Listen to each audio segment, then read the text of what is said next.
Good morning, everybody. We'll get started in about 4 minutes, so just hang tight, and I'll see you all in a few minutes.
All right. Good morning, everybody. It is 8 o'clock according to my computer, and so we're going to go ahead and get started with Chemistry 108 this morning. Glad to see all of you, although I can't see all of you on the screen at the same time. I'm kind of a people person, and this whole team stuff, believe me, has gotten old already. And so we are supposed to be an in-person class that will meet in International Center 101, hopefully after the Labor Day holiday if we return back to classes. And so Try to be patient with me as I've set up your Canvas. I know there was a little bit of confusion. I originally tried to set up a Teams and figured that managing a Teams shell and a Canvas shell was just too much. So I'm going to put all of our Teams meeting links in Canvas, and obviously you all were able to get to that today. So that's good. So today, the goals of the class are really to introduce you to what the class is intended to do. And go through the syllabus a little bit. I hope all of you have had a chance to watch that introduction video that I put together a couple of weeks ago. That'll allow me to go through the syllabus fairly quickly today. And then we'll talk about some COVID-related stuff. And I know you've all heard it multiple times, but I think it is in our best interest to cover it here as well. And then we'll get into the stuff for the first day of class. We'll talk a little bit about some of the videos that you all were assigned to watch. We'll talk a little bit about the reading, and then hopefully by that time we'll be at a point where Sydney Boyd can come and talk with you. Sydney is the student president for the American Chemical Society Student Affiliates Organization. I wanted her to come and actually talk with you about getting involved with that organization. As chemistry and biochemistry majors, I think it's very important to be involved in things outside of class as well. And so the ACS Student Affiliates Program is a great thing for you all to be involved in. And so hopefully she'll be able to come and talk with you a little bit about that. So let me go ahead. I just need to let everybody know right off the bat that I am recording this, and I will post the recording later so that you can view whatever you need to view. So don't feel like you need to be rushed taking notes. This class isn't one of those classes that is content heavy. It's all about preparing you to be a successful chemistry and biochemistry major. So that's the goal of the course. I want this to be as interactive as humanly possible. I have you all muted right now for a reason. If you've been on some Teams meetings or Zoom meetings where everybody's not muted, it gets feedback crazy really quick, and we want to avoid that. But what I want you to be able to do is, if you have a question or you would like to make a comment, feel free to raise your hand. So can everybody see my hand raised right now? Okay, good. So just raise your hand. That should bring it up to let me to reach out to you. And when I call on you, then you can unmute yourself and we can have whatever conversation we need to have. And then just lower your hand when you're done so that I know you're good to go. So again, we are recording this, so keep that in mind with anything that you may say or ask or anything like that. So let me share my screen. And I actually have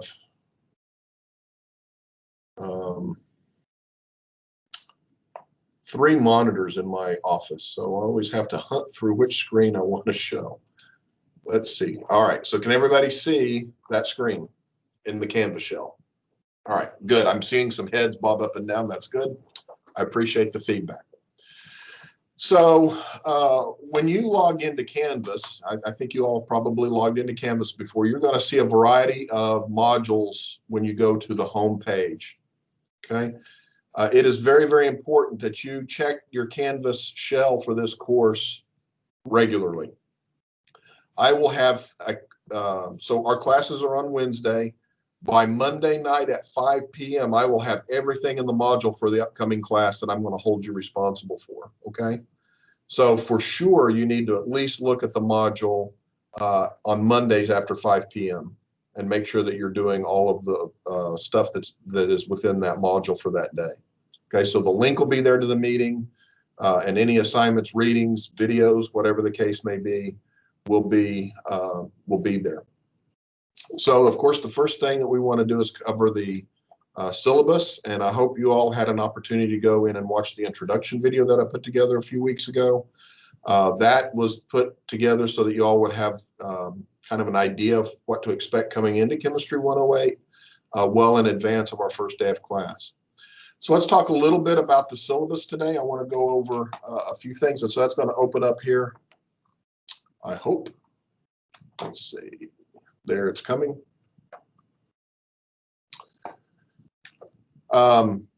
So you all have a copy of the syllabus. You all need to review this on your own. As you can see, the time and location, 8 to 9 a.m. We were supposed to be meeting in the International Center 101 when I put this together. We're now virtual. I am hoping that we will be back to face-to-face meetings after our Labor Day holiday. I really enjoy interacting with students, not just student images on a screen. And so I think it's a lot better to have a face-to-face interaction if we can. But nonetheless, we are a synchronous course as well. So you all need to be aware that all of our class meetings will be at 8 a.m. Okay. You also note that there are required meetings one-on-one in a virtual format with me twice during the semester. Even though we will hopefully be back face-to-face in the coming couple of weeks, no office hours will be face-to-face. They'll all be by Teams request. And so I have set aside my office hours Wednesdays from 3 to 5 p.m. and by appointment. And really what I mean by that is everything's by appointment. And I'll set up a Teams meeting if you want to have a discussion about something. But Wednesdays from 3 to 5 p.m., it would be perfectly legitimate for you to get on Teams and request me to be in a Teams meeting by just doing a video chat or whatever. I have set those 2 hours aside to be, no matter what I'm doing between 3 and 5 on Wednesdays, I will stop doing what I'm doing to meet with you all. So you have my phone number. That's my office phone number. Feel free to give me a call anytime if you want. I don't mind that. And also, of course, by email. Email is very important, obviously, during COVID. You all need to be checking your email regularly and the announcements in Canvas. Also note that if I get an email from you after 10 p.m., you won't hear from me till the next morning, okay? So if you emailed me at 6 or 7 in the evening, it's possible, highly possible, that I would respond to your email. But after 10, no way. So if you email me at 11 p.m. at night, just note that it's not going to get responded to unless I'm having an insomnia attack, okay? So which is possible.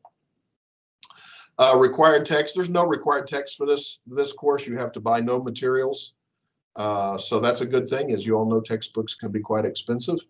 That does not mean we will not have reading assignments, but all the reading assignments that I give you, you'll have access to that material either through the library or through something that's open source or something that I've scanned and placed into the Canvas shell for you. So all of that will be there. When we do return to in-person classes, however, you will be required to wear a face mask while in class.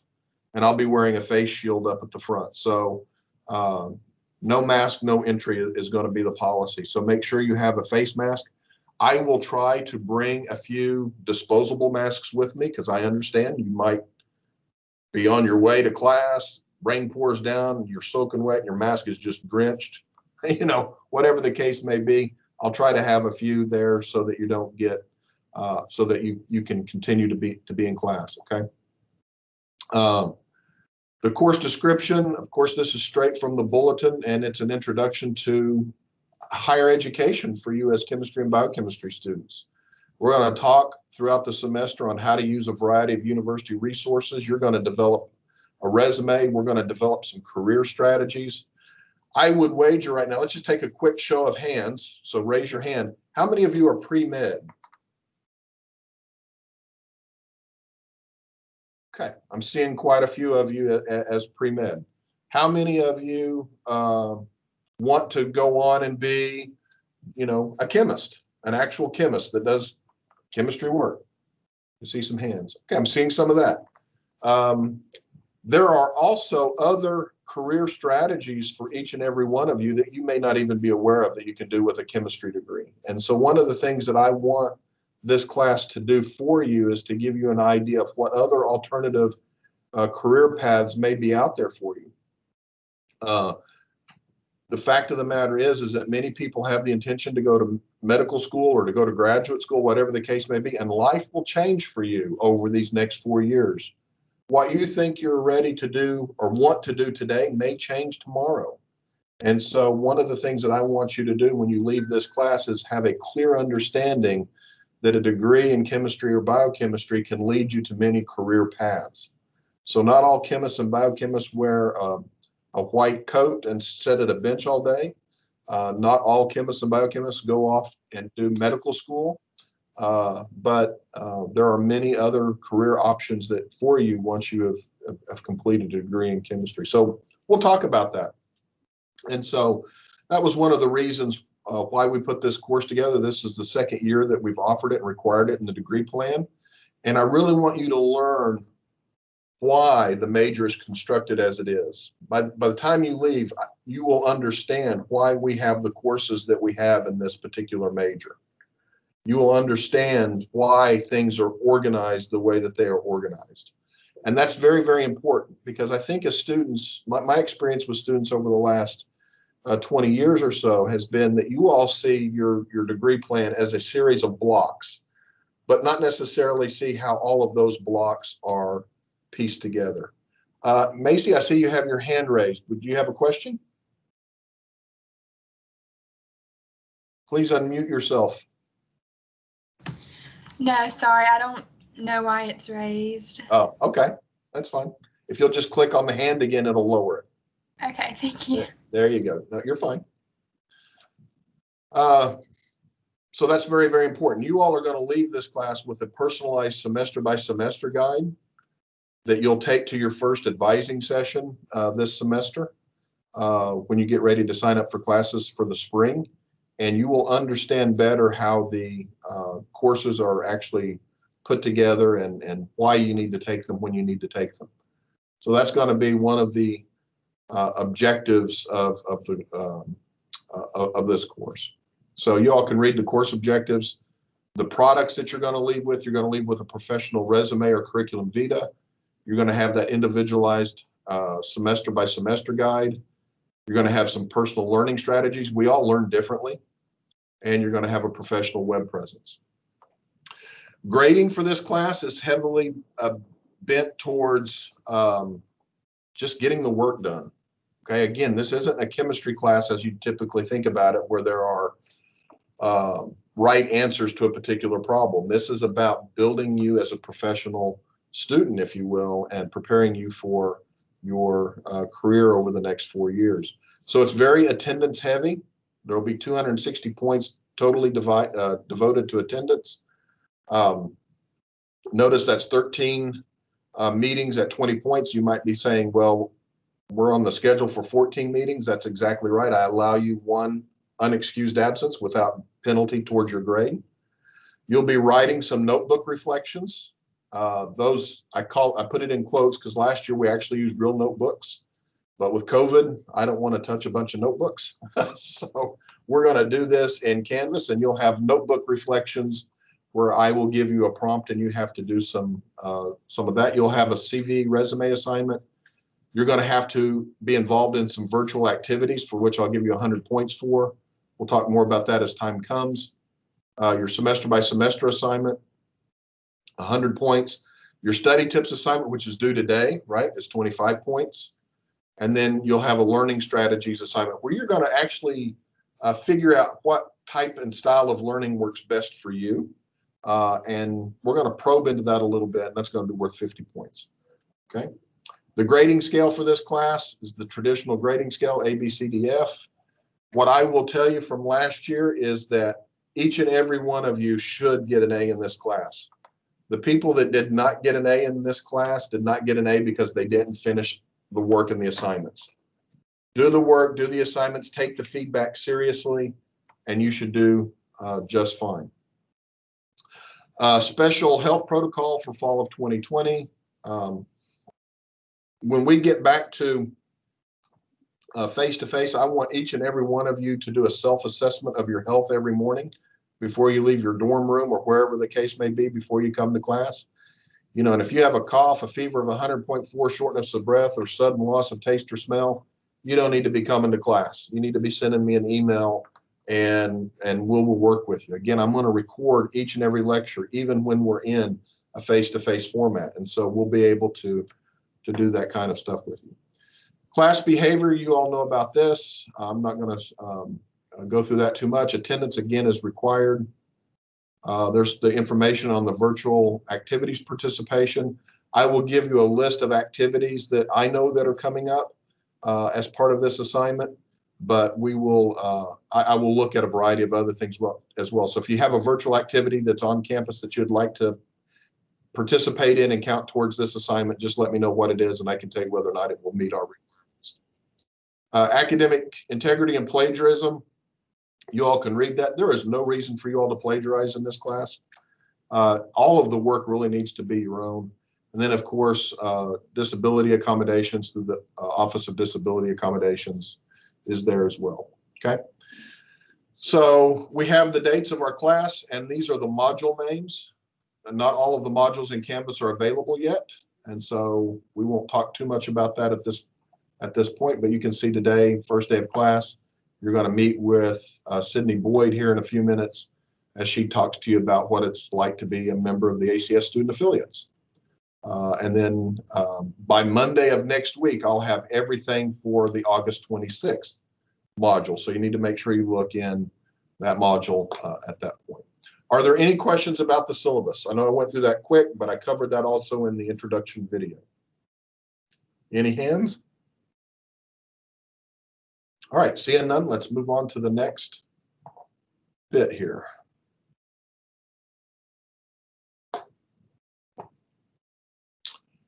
So I put in a daily COVID checklist for you.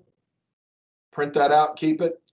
To be honest with you, I have given this exact checklist to all of my employees. And so they have to do the same thing every day before they come to work on campus. So let's just be respectful of everybody. Let's take care of everybody. Let's make sure that we're not spreading the virus around if we happen to have it. So we take this seriously. All right, so the first day of class module, we had a couple of videos that I asked you all to watch: the Not Yet video, the Growth Mindset video, and the video on procrastination. Let's have a discussion on the Not Yet video. Does anybody have anything that they would like to share about the Not Yet video?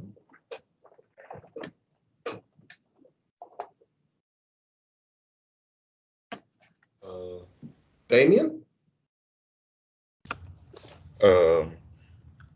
Really, for me, that video was really eye-opening, honestly, because as it went on, I realized that through most of my life, like I was doing, like I didn't have like the type of, the growth mindset.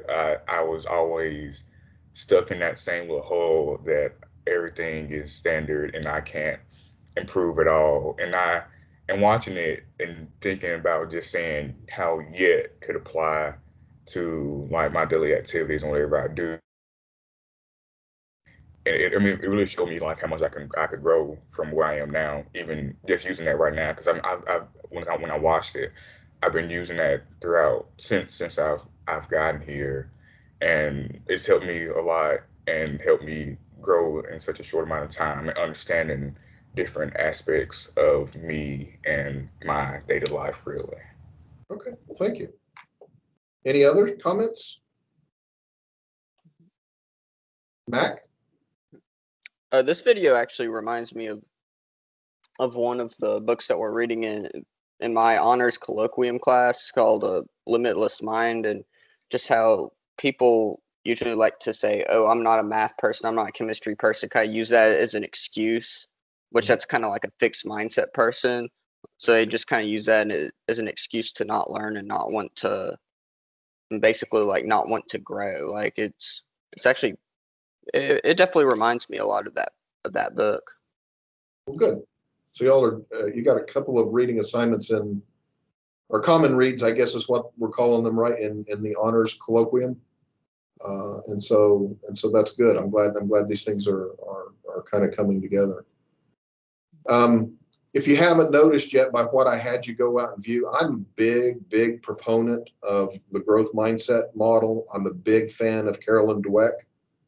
I am by no means an expert in it, but what I can tell you is each and every one of you are smart enough. Each and every one of you has the ability to do whatever you want to do if you're willing to pay the price to do it.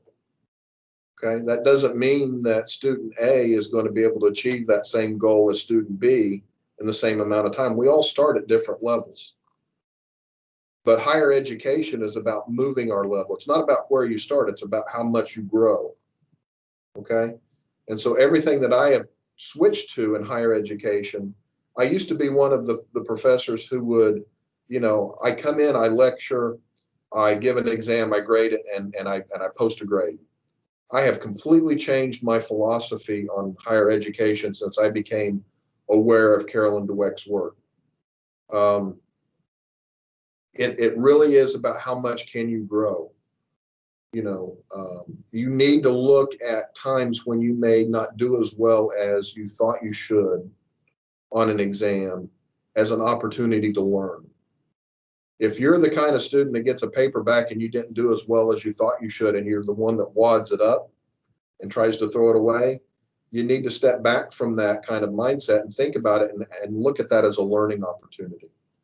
And hopefully most of your classes are structured in a way that you do have those types of learning opportunities. I know in the classes that I typically teach, I set things up to where when you have moments of failure, you have moments to redeem that.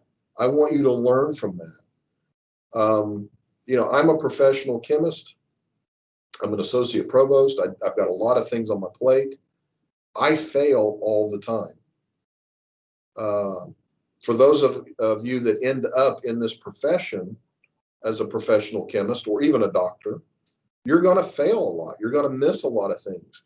But what you've got to do is you've got to learn from those failures and look at those as opportunities to learn. And that's what I really like about having a growth mindset. And the good thing is that growth mindset and fixed mindset are not genetic traits. You can change that. You have the ability to change that. There are times, as big a fan as I am of growth mindset, that I will find myself, I don't think I can do that.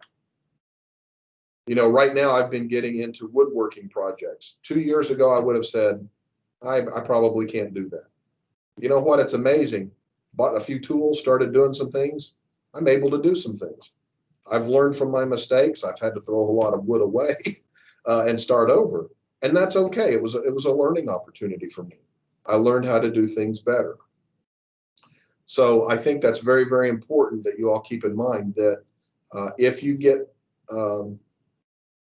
exam scores back or homework scores back that aren't exactly where you want to be, you need to think of that as a learning opportunity. Even if the class doesn't give you an opportunity to redo that work or to resubmit it for partial credit or full credit, you still need to take the opportunity to look at that assignment and ask yourself, where can I learn and where can I grow?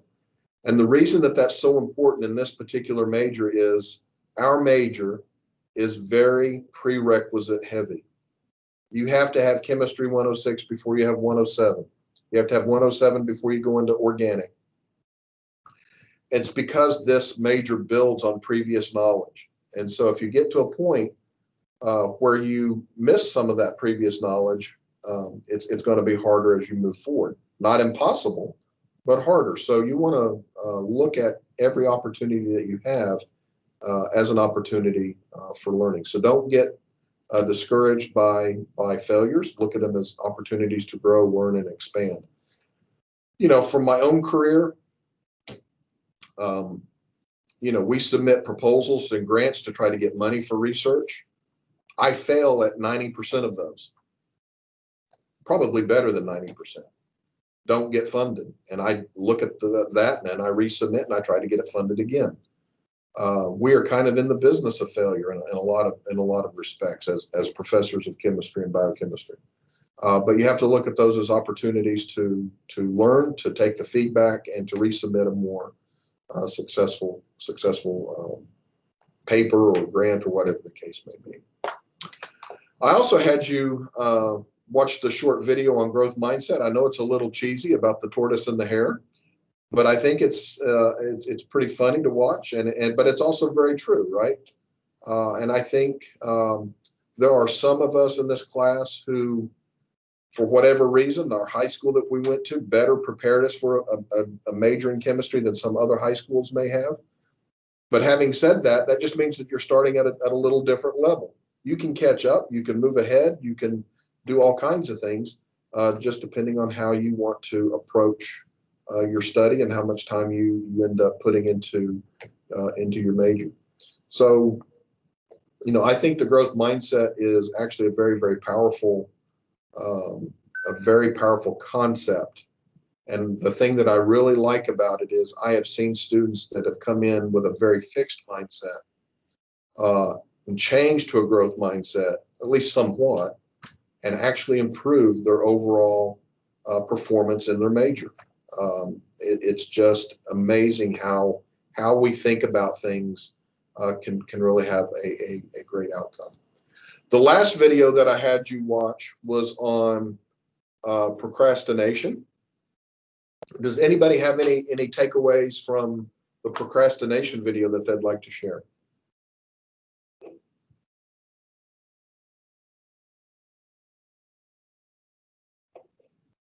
Landon. Can you hear me? I can, yep. Okay. I was just going to say that after watching that video, I really realized that, and also with the study tips assignment, realized that splitting up, one large chunk of studying into 5 different chunks of studying both makes it easier to get done and makes it more effective. And procrastination is just a lie you tell yourself where you're like, it'll be easier if I do it later, or less stressful to do it later, but it just feels less stressful in the moment, and it'll compound and come back to get you eventually. So yep. Good, thank you. Anybody else have any comments?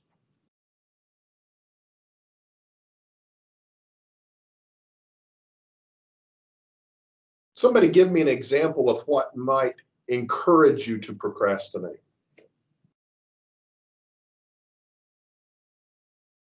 Damien? Like a due date that's like 2 months away, and so you're like, I got the time, and just waste it till 2 days before the exam is due.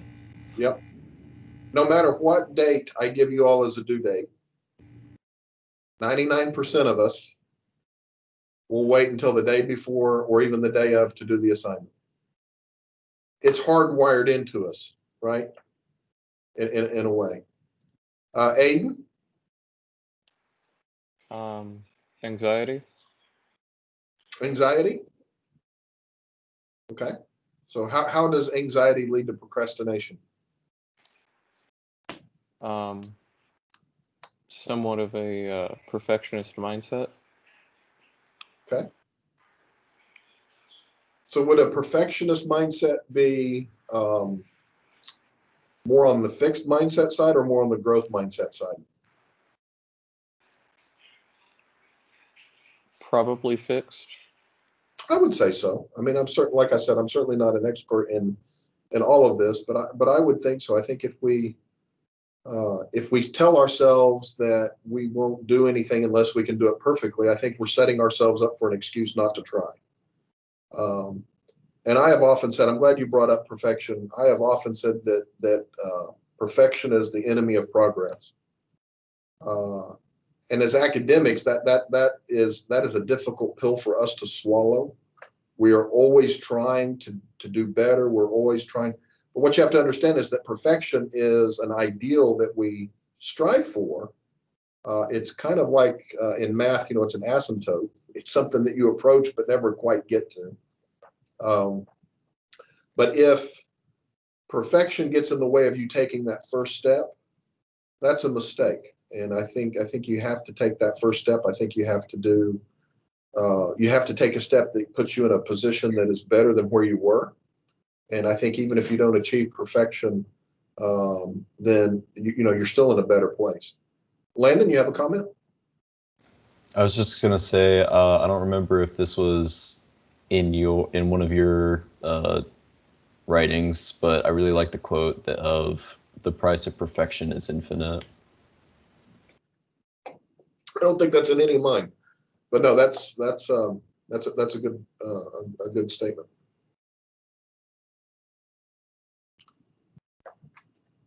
Landon, if you could lower your hand, please. Thank you. Any other hands?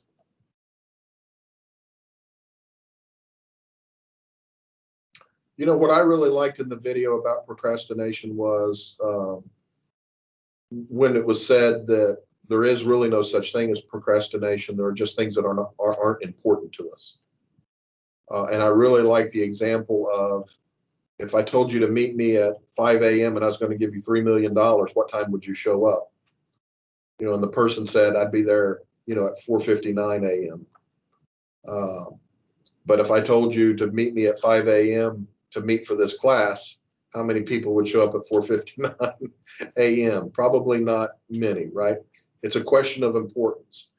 And so I think what you all need to do is elevate your work in college to a level of importance that prevents you from procrastinating. There are going to be a lot of things that come your way that are going to tempt you to be a procrastinator.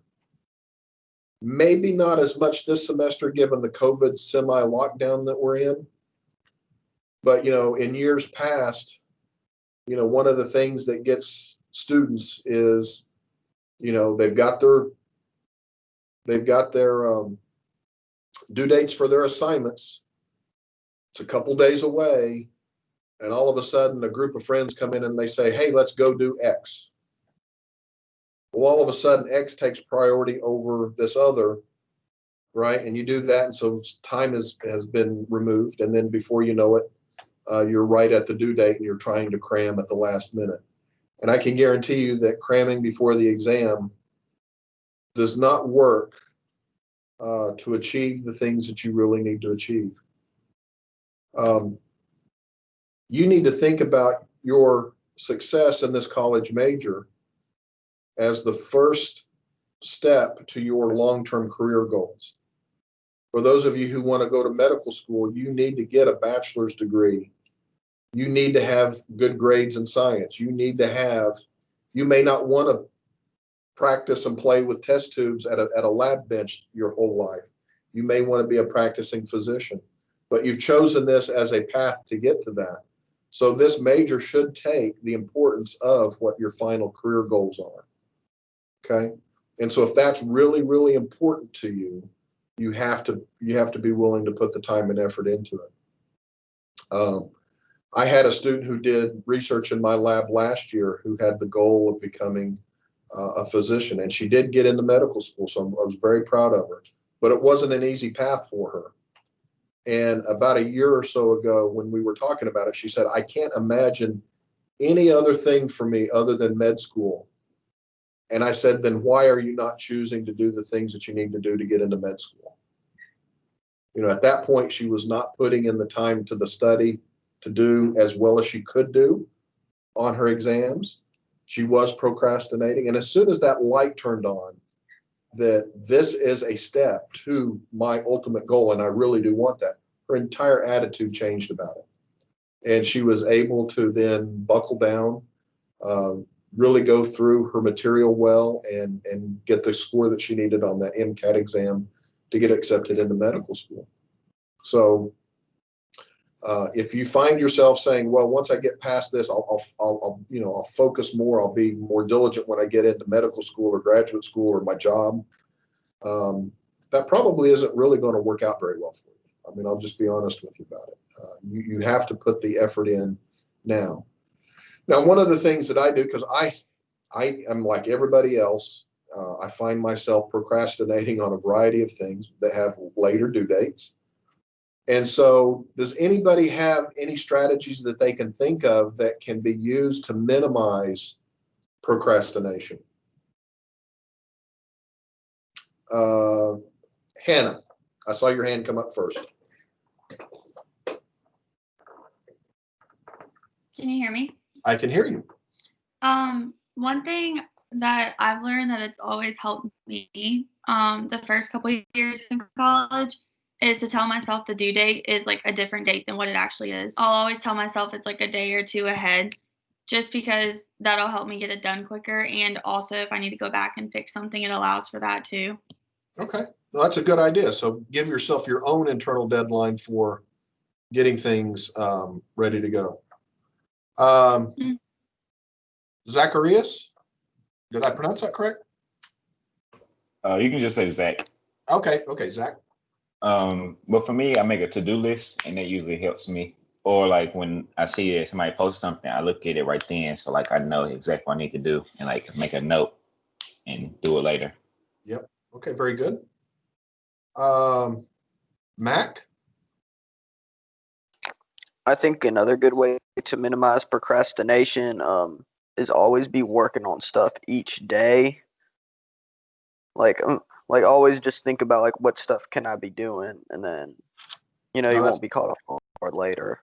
Yeah, no, that's a very good point. Does anybody have any idea about how long your attention span really is? George? Isn't it around 10 to 15, 20 seconds? That may be a little on the short side. Wait. There is certainly a short-term attention span that I think is like that. But typically in situations like this that we're in, typically about 10 to 15 minutes is about as much time as you can really devote to your attention span. So My bad. breaking things up into chunks is definitely useful. Katie? Hi, can you hear me? I can hear you just fine. Okay, so I actually do two things. One is I create a to-do list because I really like just checking stuff off a to-do list, and having something that's not checked personally bothers me. And another thing I do is I will tell someone. So I'll tell like my roommate, or I'll tell my parents or my friends, like, I'm going to do this by this date. And they'll hold me accountable. And if I don't do it, then I feel guilty. So that's what I do. Okay. That's a good point. Landon? A lot of the time, procrastination for me is whenever I'm doing some work and then I run into like something difficult, and then I just switch off something else to avoid dealing with it. And the way I deal with that is I will have, say, 15 minutes of work and then a 5-minute break, and then 15 minutes of work and a 5-minute break, and I'll stack them like that so that if I don't reflexively switch off of something whenever it's difficult, and I'm just always coming back to it over and over. Okay. The way that I handle procrastination, I kind of live and die by my calendar.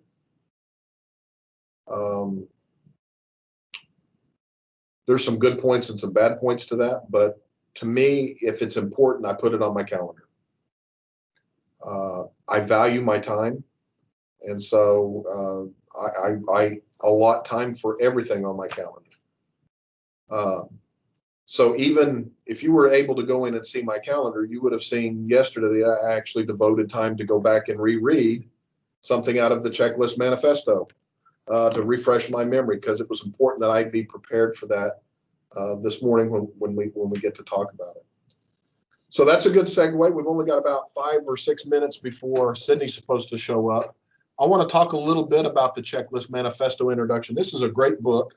It's not that expensive. I encourage you all to grab a copy of it and read it at your own pace if you ever really want to. But I wanted to give you the introduction. And the introduction, I think, was to me, it was very eye-opening. If you know anything about Dr. Gawande, he got involved with I think it was the World Health Organization. And, you know, he was sent out to try to figure out why in some of the developing countries around the world, why health disparities were what they were. You know, and he thought he was going to come back and say they need more resources, they need more equipment, they need better trained doctors. And it turns out he came back with the idea of, you know what, people need a checklist. People need a checklist, and especially smart people need a checklist. You're all smart people. Why is it that smart folks need a checklist? Any thoughts? George? Could it be because they have so much piled on their plate at the same time and have such high expectations of themselves? That's definitely part of it. Any other thoughts? Hannah? Like you said, like with the doctor example, I think sometimes you try to look for the most difficult issue that it could be instead of like looking for the more simple things. That is exactly right. Yep. Aiden?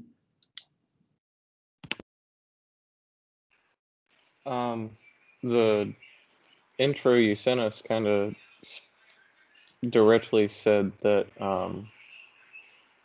there's just too much complexity in modern academia. There's too much stuff to keep up with for humans. There is. Damien? I think it's because like there's always that same pattern that you go through, and that you don't really deviate from that pattern, and not deviating, like, you know, leads to errors and mistakes. So I think it's because there's just a set pattern that everybody's used to, and they don't deviate from it, so they don't see everything that it could possibly be. Okay. You know, I am very grateful that people have checklists. And every time you ever get on an airplane, the pilot and co-pilot go through a checklist. And if you were to see that checklist, you might look at it and say, well, isn't this stuff obvious? Isn't it obvious that they need to make sure that the plane's been fueled? It's the obvious things that you actually have to have a checklist for, because those are the things that you kind of take as second nature and just kind of overlook sometimes.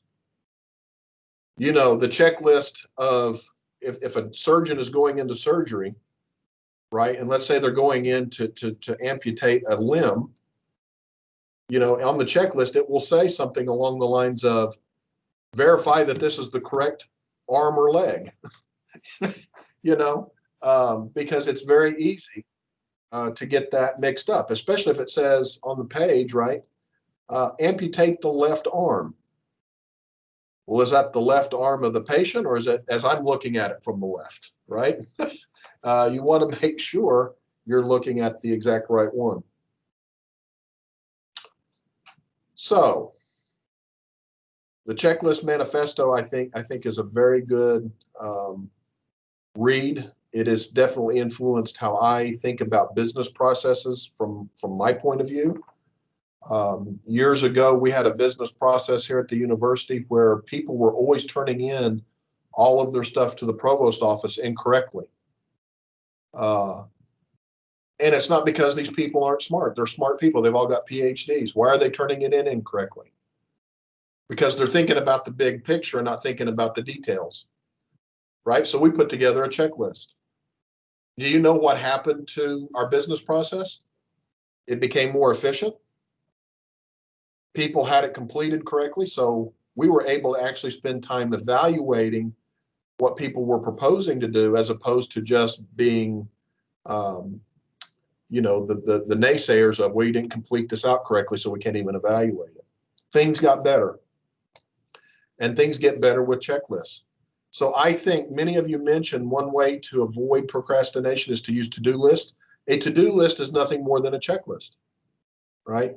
I think you can use these checklists to actually positively impact how you're moving forward in this major.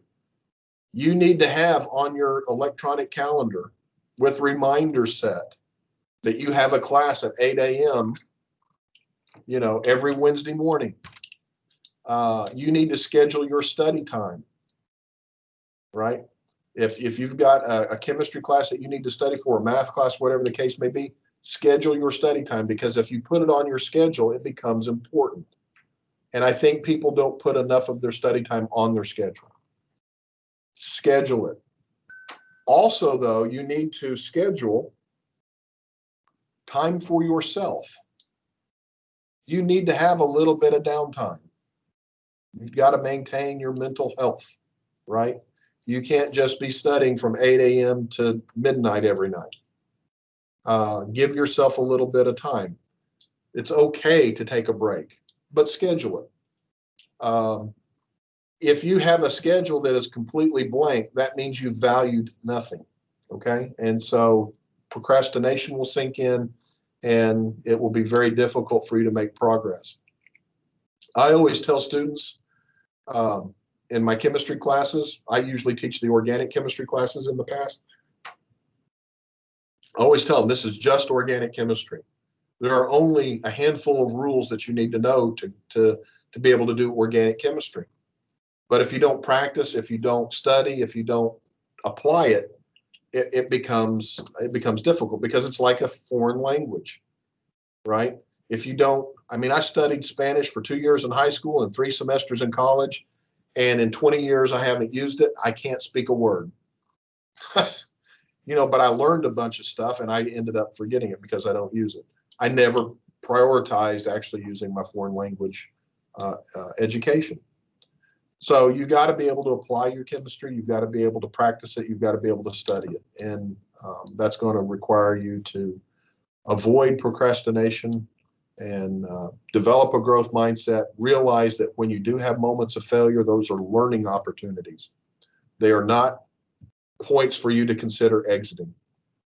Now we're waiting on Sydney to come in. I'm really kind of out of things to say, so we'll kind of wait on her to. Hey, I'm here. Oh, are you here, Sydney? Yes, sir. Oh, okay, you're here. All right. It was really nice. Oh, okay. Well, I didn't. It was been telling me to admit people as they've come into the class, and I didn't see that come up for you. I don't. Maybe it was the link you sent me or something. Maybe it was different. I don't know. Well, that's all right. Well, let me just introduce you really quick. Everybody, this is Sydney Boyd.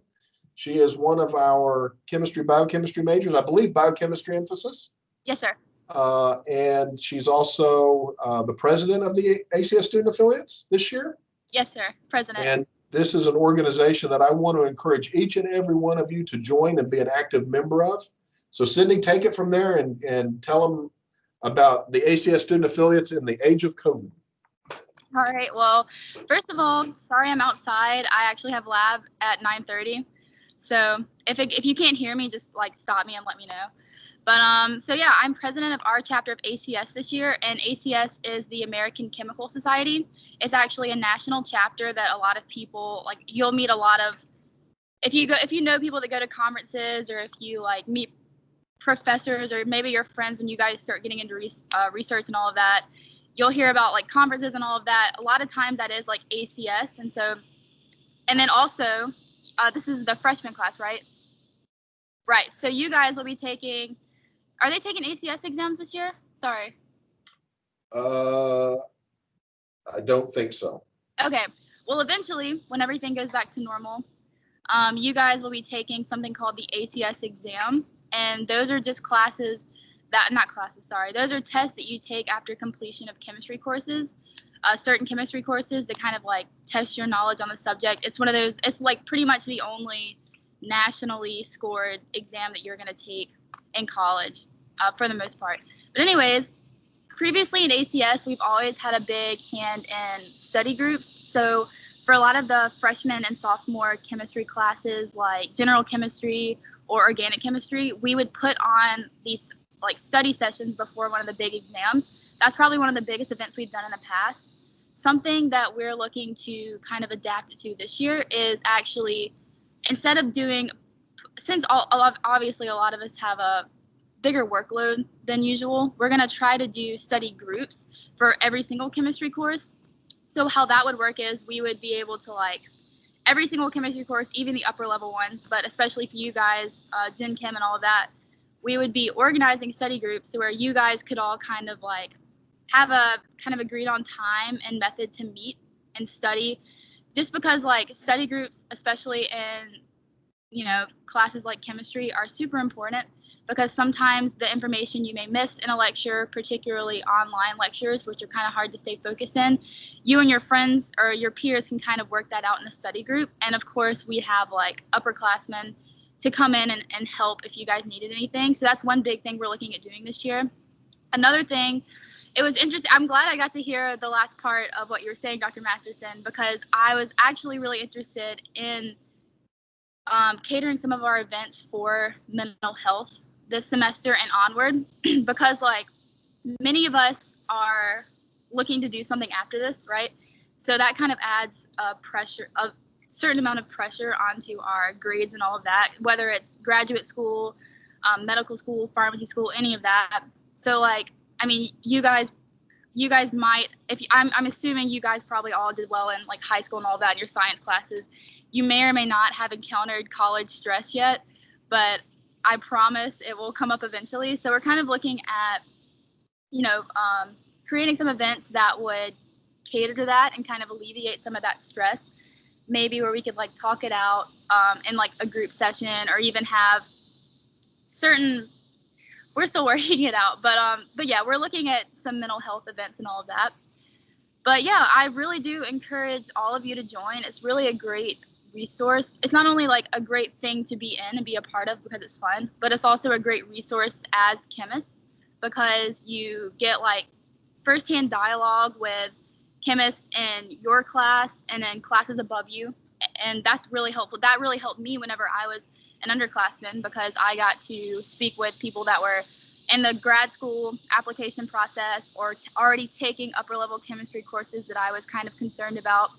And then you also get to meet a lot of professors as well that you'll end up taking. And that can also translate into, you'll get to meet professors who you might work for whenever you do undergraduate research. So I really do encourage all of you to join. And if you want to, I can give you my email. That'll be the best way to contact me. We don't really have a super formal application process right now. It's more or less like we're welcoming pretty much anybody who is interested in being a member of ACS. And so Dr. Masterson has my email, so I'll get him to like send it out to you guys. But we're looking at having our first meeting tentatively next Tuesday, and and this is very tentative. If you email me, I'll put you in our like group me, and we're kind of like hashing it out. So yeah, there it is. So yeah, you guys just email me. You don't have to say anything. You just be like, hey, I'm interested in ACS, and then put your phone number so I can add you to the group me. And then if you have any questions about it before you like want to just hop in and join, you can also email me those questions. We try to aim it to be like I feel like a lot of clubs and organizations put a lot of stress on students, but like the way we kind of go about it is we want to be there to, like I said, alleviate your stress. So it's not going to be some like demanding thing. It's really just a resource for you guys, and also and our main purpose is to be a community of scholars who are interested in chemistry, kind of all speaking together.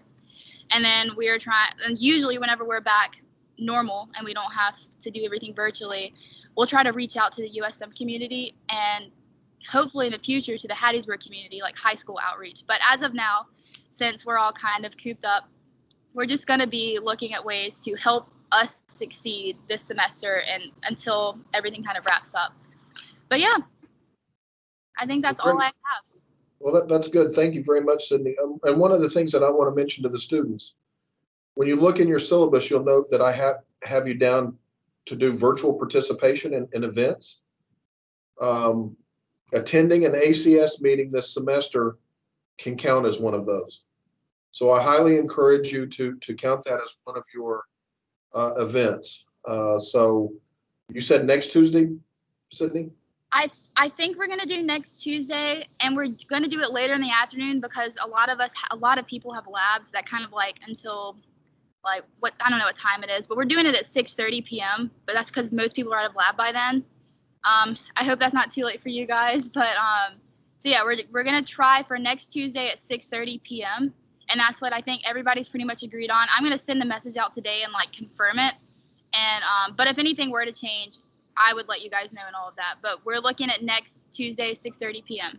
If you can't make that slot, that's totally okay because there will be other meetings.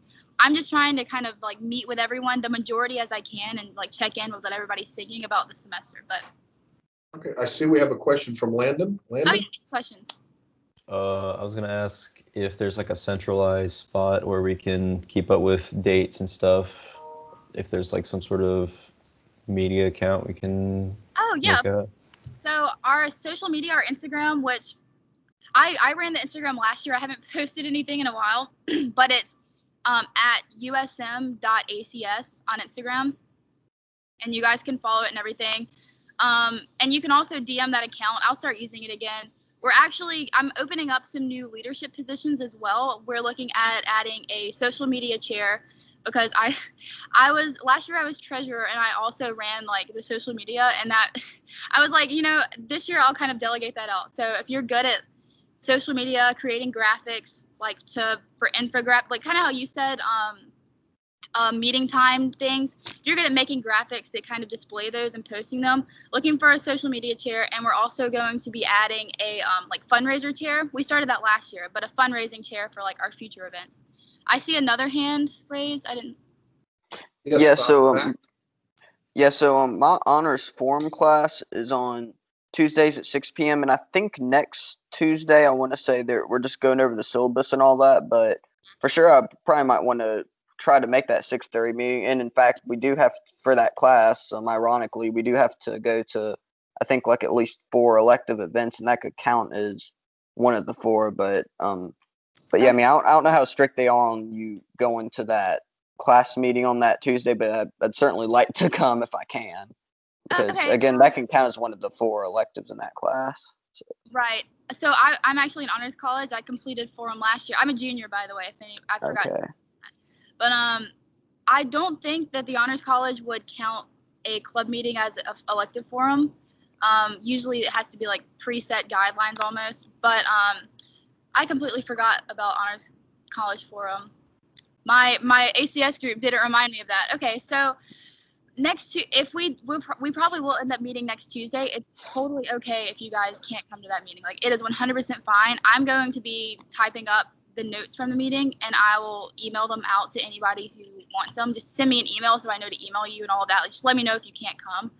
I'll probably email them out to anyone anyways. But yeah, so if you can't make the first one, there are a few who can't make it. Really what we're trying to do is we're trying to meet where the date where the majority can meet and kind of work out what other dates are possible. It's kind of hard to work that out and like group me, Okay, wait, so you're saying that the honors forum events, like they just choose which options you have for the electives. Like this one probably wouldn't count. I mean, I still want to come if I can. So you can. So if you have forum that night, it's totally okay if you miss. They're not. Gotcha. They won't count meetings as electives or anything. And by the way, if you guys have any questions about the honors college or I was in Lucky Day too, you guys can also email me about that too. I don't mind helping. All right. Well, Cindy, thanks again for coming in and informing everybody about the ACS. And again, I encourage everybody to join. We're at the end of class. Let's all quickly unmute and give Sydney a round of applause for coming and visiting with us. I know that's kind of weird, but I like to hear something other than just see a clapping emoji. No, it's nice. Okay. Well, thank you very much. And everybody, I'm going to go ahead and end class today, and I will see you all next Wednesday. Feel free to reach out to me if you have any questions. Thank you. Thank you. Bye, everybody.